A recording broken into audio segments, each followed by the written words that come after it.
किसान भाइयों, मेरा नाम ब्रजेश कुमार है और मैं कृषि विभाग में टेक्निकल असिस्टेंट के पद पर कार्यरत हूँ। आज मैं एक हल्दी के खेत में आया हुआ हूँ और यहाँ पर पता चला था कि कुछ कमी है और वो क्या कमी है, आइए चलते हैं देखते हैं। इससे आपको भी बहुत कुछ सीखने को मिलेगा कि अपने खेत का रख रखाव और समय समय पर उसमें क्या कमियां आ रही हैं, उसको कैसे पहचानें, उसके लक्षणों को देख करके और उसकी कमी को कैसे हम दूर करें। आइए चलते हैं।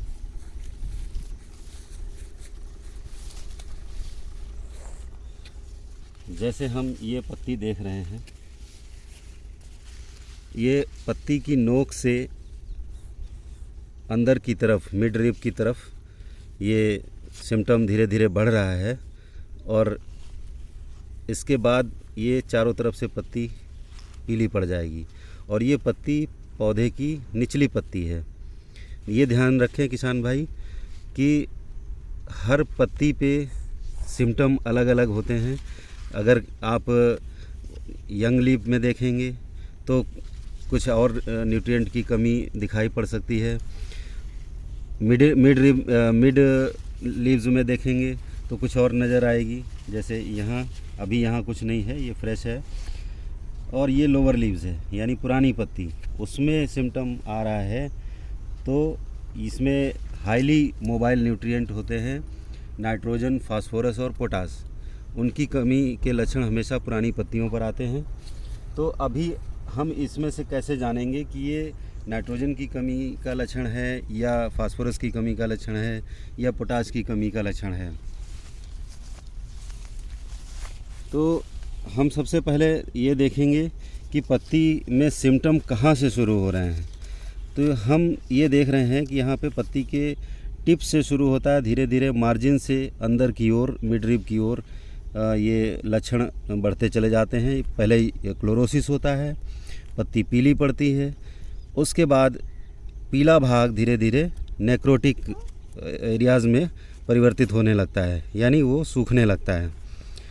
तो ये लक्षण है पोटाश की कमी का। क्लियर कट लक्षण है, पहले पत्ती किनारे से, पुरानी पत्ती किनारे से पीली पड़ेगी, फिर धीरे धीरे वही पीला भाग, क्लोरोफिल गायब होने की वजह से पीला भाग जो है वो मृत होने लगता है, जिसको नेक्रोटिक बोलते हैं साइंटिफिक भाषा में। तो ये पोटाश की कमी का लक्षण है। और क्लियर कट सिम्टम देखने के लिए आप देखेंगे सबसे निचली पत्ती ये पूरी तरह से लगभग डेड हो चुकी है। तो किसान भाई, ऐसी स्थिति में आप ये समझ लें कि पोटाश की पौधे में कमी है, खेत में कमी है।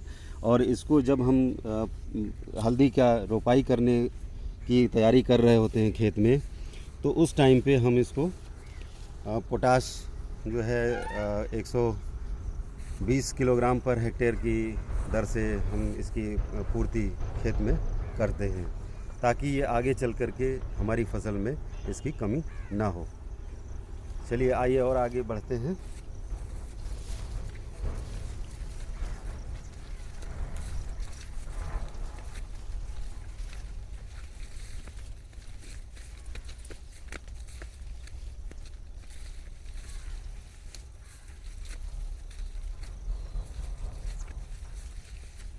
किसान भाइयों, इसमें लगभग सभी पौधों में एक जैसी ही कमी समझ में आ रही है और ये पोटाश की ही कमी है।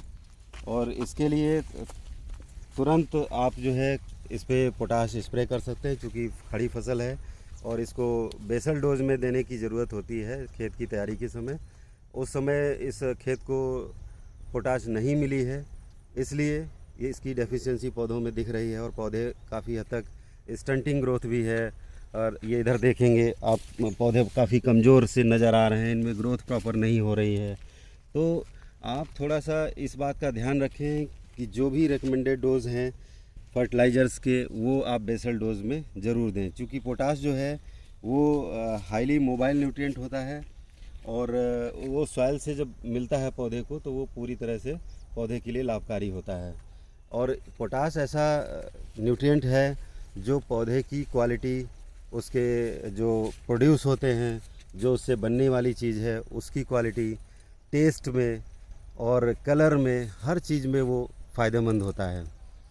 यहाँ तक कि आप देखेंगे कि जो हेल्दी प्लांट होते हैं, जैसे हमारी अभी हल्दी के खेत में हम खड़े हैं, अगर इसमें पोटाश डाली गई होती तो ये काफ़ी अच्छा, जो आँखों को लुभावना देखने लायक खेत हो गया होता अब तक, जो कि अभी बड़ी ही बीमारी वाली कंडीशन में नज़र आ रहा है।